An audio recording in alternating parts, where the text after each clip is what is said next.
अब mister prime minister mister Modi ji ने उनको मुसलमानों की बड़ी चिंता है। सड़कों पर आने का अधिकार भारत के संविधान ने दिया है। उत्तर प्रदेश में 20 मदरसे बंद कर दिए गए। उत्तर प्रदेश के सीएम साहब को नहीं मालूम है? आर्टिकल नंबर 30 के अंदर कहा गया, all minorities whether based on religion shall have the right to establish and administer educational institutions of their choice. दफा नंबर 30 में क्या कहा गया कि अगर कोई गीता पढ़ाना चाहता, या कोई कुरान पढ़ना चाहता, या कोई संस्कृत पढ़ना चाहता, या कोई संस्कृत पढ़ाना चाहता, अरबी पढ़ाना चाहता, all minorities whether based on religion और लैंग्वेज, अरबी, संस्कृत, ग्रंथ कुरान या गीता पढ़ना चाहता, पर्टिकुलर माइनॉरिटी के लोग, इसमें लफ्ज माइनॉरिटी इस्तेमाल हुआ, शैल हैव द राइट, उसको इजाजत है। लेकिन उत्तर प्रदेश में 20 मदरसे सिर्फ इसलिए बंद कर दिए गए कि तुम्हारे मदरसे की बिल्डिंग 2 मंजिला क्यों है, पैसा कहां से आता है, इस पर तो बड़ी तहकीक कर रहे हो। मकतब में मस्जिद के छत पर नमाज हो रही कि नहीं हो रही है, ये सब नंगानाज उत्तर प्रदेश में हो रहा। ड्रोन कैमरे से देख रहे हैं कि छत पर नमाज पढ़ रहे हैं कि नहीं पढ़ रहे। नमाज एक प्रेयर है, नमाज एक इबादत है, नमाज एक दुआ अल्लाह से, अल्लाह के सामने अल्लाह की कुर्बत हासिल करने के लिए सबसे बेहतरीन और एक अहम फरीजा है। ड्रोन से देख रहे हो, आतंकवाद तो देखे नहीं जाते तुमसे ड्रोन से। नमाज पढ़ने वाले की नमाजें देख रहे हो, पूजा करने वाले की पूजा देख रहे हो। अब mister prime minister mister Modi ji ने, हमारे देश के प्रधानमंत्री जी ने, उनको मुसलमानों की बड़ी चिंता, बहुत ज्यादा चिंता, लेकिन अभी तक चिंता है मुसलमानों के लिए ही चिंता, देश के 140 करोड़ जनता के लिए कोई चिंता नहीं। अगर चिंता फिक्र होती तो जो इस वक्त इतनी सारी परेशानियां हैं उन सबको समाधान करते। मेरे भाइयों, हमारा और आपका अधिकार है, आप सवाल कर सकते हैं, चूंकि हमारे प्राइम मिनिस्टर हमारे गार्जियन है, और कोई तकलीफ होती तो लोग गार्जियन से ही बोलता है। इसी को तकलीफ मत लीजिएगा अपने दिलों में, जो उनके समर्थक हैं वो देश के सबसे बड़े हैं, उन पर जिम्मेदारी भी बनती है। अगर आपको कानून बनाना है तो फिर सबके लिए बनाइए, अगर आपको इस्लाह करनी है तो सबके लिए कीजिए। धर्म के मुताबिक कोई कानून नहीं बनेगा, भारत के धर्म के मुताबिक कानून बनेगा। भारत का एक ही धर्म है, वो क्या है? भारत का संविधान है। आर्टिकल नंबर 25, आर्टिकल 25 के अंदर 15 के अंदर कहा गया, prohibition of discrimination on grounds of religion. धर्म के नाम पर कोई कानून नहीं बनता है। अगर कोई अब्दुल्ला सालिम की टोपी और दाढ़ी देखकर कानून नहीं बनेगा, या महाराज जी के गेरवे रंग का कपड़ा पहनकर कोई कानून नहीं बनेगा। अगर कोई इस तरह का कानून बनाता है तो प्रोहिबिशन, नाजायज है, हराम है, अंग्रेजी वर्ड है प्रोहिबिटेड का मतलब हराम, नाजायज, not allowed. Prohibition of discrimination on grounds of religion, जात के आधार पर, धर्म के आधार पर, कि ये मंदिर और मस्जिद वाला है तो ये चर्च और गुरुद्वारे वाला है, तो इनके लिए कानून अलग बनना चाहिए। हमारे भारत का संविधान इसकी इजाजत नहीं देता। अरे मीडिया वाले, तुम तो अपने नेताओं की चापलूसी करते हो, अपनी जमीर को बेच चुके हो। पढ़ोगे तो पता चलेगा, इस्लाम का पता कुरान से चलेगा, शरीयत से चलेगा, बुखारी से चलेगा, मुस्लिम से चलेगा, अल्लाह के नबी की जिंदगी से चलेगा। हिंदू धर्म का पता श्री रामचंद्र जी मर्यादा पुरुषोत्तम की जिंदगी से चलेगा, श्री कृष्ण जी की जिंदगी से चलेगा, और रामायण रामचरित्र मानस के पढ़ने से चलेगा। किसी हिंदू को देखकर हिंदू के ऊपर फैसला नहीं किया जा सकता, किसी मुसलमान को देखकर इस्लाम पर फैसला नहीं किया जा सकता। अगर किसी धर्म को जानना है तो उनके शास्त्रों को पढ़ना होगा। तस्मात् शास्त्रम परमाणम तिकारिया अकारिया व्यवस्थितो ज्ञात्वा शास्त्र विधानोक्तम कर्म कर्तुम अर्हसि। श्रीमद् भगवत गीता का मंत्र है, जिसमें कहा गया क्या नाजायज है, क्या हराम है, पढ़ना पड़ेगा, देखना पड़ेगा, इसलिए कि शास्त्रों के अंदर ही सही बातें लिखी हुई होती। ये शास्त्र विधि मुत्सुरज्य वर्तते काम कार्ता न सिद्धिम वापनुति न सुखम न प्राम गतिम। जो शास्त्रों की बातों को नहीं मानेगा जो शास्त्रों की बातों को नहीं मानेगा वो इस जमीन के ऊपर कभी उसको सुख प्राप्त नहीं हो सकता, कभी वो चैन की सांस नहीं ले सकता। शास्त्र को पढ़ने के बाद किसी धर्म के बारे में ज्ञान प्राप्त हो सकता। इस्लाम को जानना है तो कुरान को पढ़ना पड़ेगा, वक्फ को जानना है तो कुरान की तफसीर पढ़नी पड़ेगी। लफ्ज वक्फ नहीं है कुरान में, लेकिन लफ्ज वक्फ की वजह से वक्फ साबित नहीं होता, बल्कि दूसरे लफ्ज से वक्फ साबित होता। लन तनालुल बिर्र हत्ता तुनफिकू मिम्मा तुहिब्बून, तुनफिकू से वक्फ साबित होता। अल्लाह के नबी की हदीस है, हजरत अबू हुरैरा रिवायत करते हैं, अबू दाऊद की हदीस है, इज़ा मातल इंसानु इनक़ता अन्हु अमलुहु इल्ला मिन सलासा इल्ला मिन सदक़तिन जारियतिन, सदक़े जारिया यानी अल्लाह के रास्ते में कुछ चीज कुर्बान कर देना, कहीं पर कोई कुआं लगा देना, कहीं पर कोई जमीन दान कर देना, कहीं पर किसी जरूरतमंद के लिए घर बना देगा, इसको सदक़े जारिया बोलते हैं और इसी को वक्फ कहा जाता है। और इमाम शाफी फरमाते हैं कि इस जमीन पर सबसे पहले अगर किसी ने वक्फ किया है तो जनाब मोहम्मद रसूलुल्लाह सल्लल्लाहु अलैहि वसल्लम ने वक्फ किया। उसके बाद हजरत उमर फारूक ने खैबर की सबसे कीमती जमीन को वक्फ किया। उसके बाद हजरत उस्मान ने 30,000 दिरहम के अंदर बीर रूमा एक कुएं को वक्फ किया। उसके बाद हजरत मुआज बिन जबल और दूसरे सहाबाए कराम, कई सहाबाए कराम है जिन्होंने अल्लाह के रास्ते में कौम के फायदे के लिए, नफा के लिए, उनको फायदा पहुंचाने के लिए जमीनें वक्फ की है, प्रॉपर्टी वक्फ की। इसलिए हमारा ताल्लुक, वक्फ का ताल्लुक हमारी शरीयत से भी है और भारत के संविधान से भी।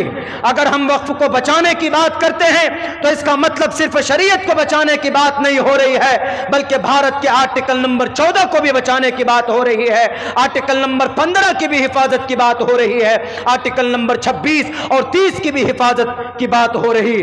मेरे भाइयों, इस्लाम में तो इसका सबूत यह है, गीता में भी दातव्यमिति यद्यानम दीयते नुपकारिणे देशे काले च पात्रे च, हमारी खुद की तहकीक है अल्हम्दुलिल्लाह। आपके बच्चे भी कर सकते हैं, आप भी कर सकते हैं, पढ़िएगा तो आपको बहुत सारी बातें मालूम हो जाएगी। दातव्यमिति यद्यानम दीयते नुपकारिणे देशे काले च पात्रे च तद्दानम सात्विकम स्मृतम।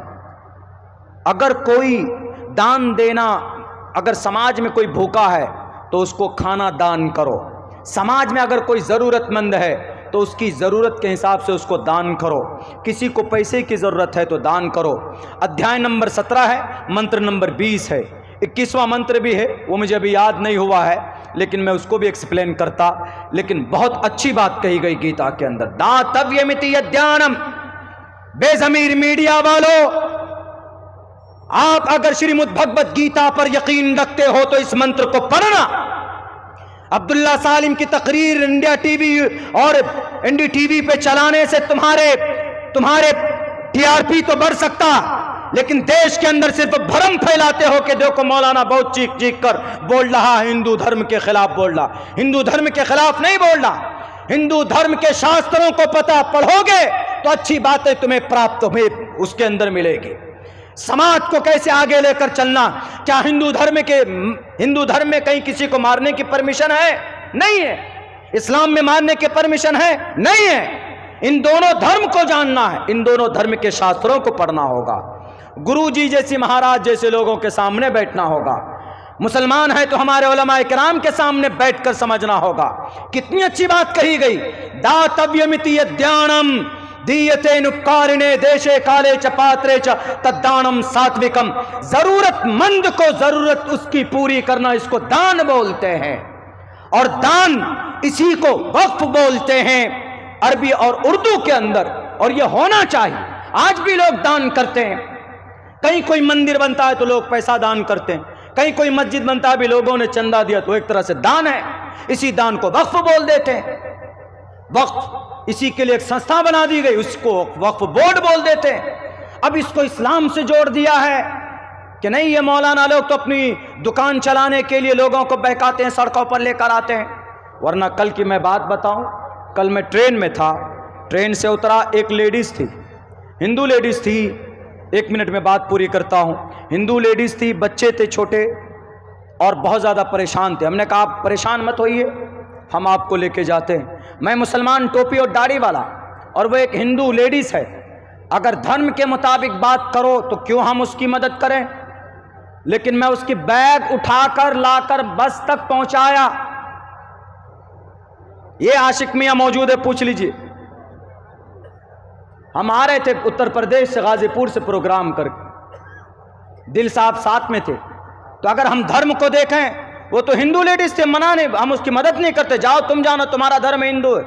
हम सबका पहले भारत के अंदर जो धर्म है वो मानवता का धर्म है, इंसानियत का धर्म है। वो ब्रेक नहीं होना चाहिए। और बल्कि हम लोग इत्र इस्तेमाल करते हैं, हमने कभी जन्नतुल फिरदौस कर लेते हैं, कभी ऊद कर लेते हैं, कभी कुछ कर लेते हैं। तो एक लेडीज़, उम्र दराज लेडीज़ थी, उनकी पूरी टीम थी बैठी हुई वहीं पे ट्रेन में। उनमें से एक बोली कि मौलाना साहब आपकी खुशबू जो आप लगाएं हमको बहुत अच्छी लग रही। हमने कहा कि वो फिर बोल पड़ी कि आपके पास एक्स्ट्रा है क्या? हमने कहा कि आप ले लीजिए, एक्स्ट्रा नहीं, जो हम लगाए वो आप ले लीजिए, रख लीजिए। हमने कहा कि आप कहाँ जा रहे हैं? बोला कि हम कामाख्या तक जाएंगे। तो हमने कहा कि कामाख्या देवी, कामाख्या का नाम ही पड़ा है, कामाख्या देवी, माता कामाख्या देवी के नाम पर कामाख्या शहर का नाम कामाख्या पड़ा। बोला मैं उसी दर्शन के लिए जा रही। मैंने कहा कि ठीक है, ये मेरी तरफ से गिफ्ट है आपके लिए, आप लेकर जाइए। ये कोई मुबालगे की बात नहीं। मैंने उसको दिया और खुशी खुशी लिए, बोला भैया पैसा ले लीजिए। मैंने कहा कोई बात नहीं। तो ये माहौल होना चाहिए भारत के अंदर में। इतनी नफरती माहौल पैदा कर दिया गया है कि भारत के अंदर कभी कभी ट्रेन में इधर बैठिए, इधर में कोई सनातन धर्मी बैठा है तो वो ऐसा समझता है कि भाई यार ये कौन मुल्ला जिहादी आ गया पास में। कभी कभी ऐसा भी हो जाता है। जा नरपति पर जा दुखदाता, सो नर तुरंत नरक में हो जाता। जो राजा या जो पावरफुल आदमी लोगों को परेशान करता है, अवाम को परेशान करता है, तो सो नर तुरंत नरक में हो जाता, तो फौरन मरने के बाद नरक में जाएगा वो। और ये बात समझ में भी आती है। जुल्म करने वाला कभी आराम से रह सकेगा? नहीं रह सकेगा। मरने के बाद उसको फी नारी जहन्नम खालिदीन फीहा अबदा। तो अभी जो एक कानून बना है मुसलमानों के लिए, अब वहाँ बात में लिंक मैंने जोड़ दिया है। तो पहली बात मेरी पहलगाम अटैक और हमले से थी, जिसका क्लियरिफिकेशन मैंने किया कि इस्लाम से उसका कोई ताल्लुक़ नहीं। और दूसरा मामला, अभी जो वक्फ के ताल्लुक़ से हम लोग प्रोटेस्ट कर रहे हैं, एहतजाज कर रहे हैं, हमारे बहुत सारे हिंदू भाई भी बैठे हैं। हमारे हिंदू भाई कहते हैं कि अरे मुसलमान क्यों प्रोटेस्ट कर रहा है वक्फ के ताल्लुक़ से, क्या ज़रूरत है? What is need to protest against the government? Because it is our fundamental rights has been written in 19 article number 19 to assemble peaceably without arms। Protest करना बिना किसी हथियार के किसी ऐसी बात पर जो असंविधानिक हो, ये हमारा और आपका बुनियादी राइट है, हक है, फंडामेंटल राइट है। वो इसलिए कर रहे हैं, भारत के अंदर 32 वक्फ बोर्ड है, 32। हिंदू भी वक्फ बोर्ड है, सिख वक्फ बोर्ड है, क्रिश्चियन वक्फ बोर्ड है। उनका वक्त होता पर्सनल चीज़ के लिए, उनका पर्सनल मैटर के लिए होता। जैसे हिंदू वक्फ बोर्ड है, अब वो अपने वक्फ बोर्ड में दान आ रहा है, मंदिर चला रहे हैं, पाठशालाएं चला रहे हैं, वो उनका मामला है। इसमें कोई मुसलमान नहीं घुसकर इंटरफेयर कर सकता। इस तरह के 32 औकाफ के बोर्ड है भारत के अंदर। और ये आर्टिकल नंबर 26 में लिखा भी, freedom to manage religious affairs, freedom to manage religious affairs. हर कोई आज़ाद है अपने अपने मजहबी मामलों को लेकर, अपने अपने मजहबी मामलात को लेकर, कि कोई मकतब चला रहा है, कोई मंदिर की ज़मीन खरीद रहा है, कोई मंदिर बना रहा है, कोई मंदिर के लिए ज़मीन दान कर रहा है, कोई मस्जिद की तामीर कर रहा है, कोई मदरसा बना रहा है। हर कोई आज़ाद है, इसके ताल्लुक़ से बिल्कुल इजाज़त दी गई। लेकिन कौन सी आयत है, कौन सी हदीस है? ज़रा बताए कोई कि अगर कोई किसी हिंदू को मारेगा तो वह जन्नत में जाएगा और उसको 70 हूरें मिलेंगी। वहूरुन ईन कमसालिल लुअलुइल मकनून जज़ाअम बिमा कानू यामलून। दूसरी जगह पर जज़ाअम बिमा कानू यामलून। अल्लाह तबारक व तआला किसी बंदे को अगर जन्नत के अंदर, स्वर्ग के अंदर अगर उनको सरफराज करता है, उनके लिए अगर कुछ है, तो उनके अच्छे अमल की वजह से किसी काफिर को, किसी नास्तिक को कत्ल करने, मर्डर करने, नाम पूछकर मारने की वजह से जन्नत नहीं मिल सकती। इस्लाम में तो जुबान से तकलीफ देने की परमिशन नहीं है, तो कत्ल करना तो दूर की बात है। मन क़तल नफ्सन बिगैरि नफ्सिन औ फसादिन फिल अर्ज़ फ़कअन्नमा क़तल अन्नास जमीआ। अगर इस जमीन पर कोई किसी को मारता है, बिना बात के मारता है, इस्लाम में एक प्रावधान है, इस्लामिक शरीयत में। भारत में इस्लामिक शरीयत नहीं है। जहां पर इस्लामिक शरीयत नाफिज है, जहां शरीयत के मुताबिक फैसले होते, और बहुत से लोग इसको तो इतना बड़ा खतरनाक कानून बनाकर पेश करते हैं, अरे इस्लामिक शरीयत में ये है, शरिया कानून में ये है। मैं दावे के साथ कहता हूं कि अगर पूरी दुनिया में 1 साल के लिए कुरान करीम में जो फरमान है उसी को शरीयत बोलते हैं, और उस शरीयत के मुताबिक अगर फैसला हो, तो जो आज 1 मिनट में 45 बच्ची का रेप होता है, 45 मिनट में एक भी बच्ची का रेप नहीं होगा अगर कुरान करीम के फैसले के मुताबिक अगर काम किया जाए, तो इसको इस्लामिक शरीयत बोलते। इसको आपने सख्त बनाकर पेश किया है इन मीडिया वालों ने, बेजमीर मीडिया वालों ने। लड़ाया हिंदू और मुसलमानों को, यह हमला किया गया और कहा गया कि कलमा पढ़ो नहीं तो तुम्हारी गोली से तुम्हारे सर के चीथड़े उड़ा दूंगा। 3 मुसलमान मारे गए और उन्होंने नाम पूछ पूछ कर मारा। पहली बात तो ये कहां से प्रूफ होता है कि वो मारने गोली चलाने वाले मुसलमान थे?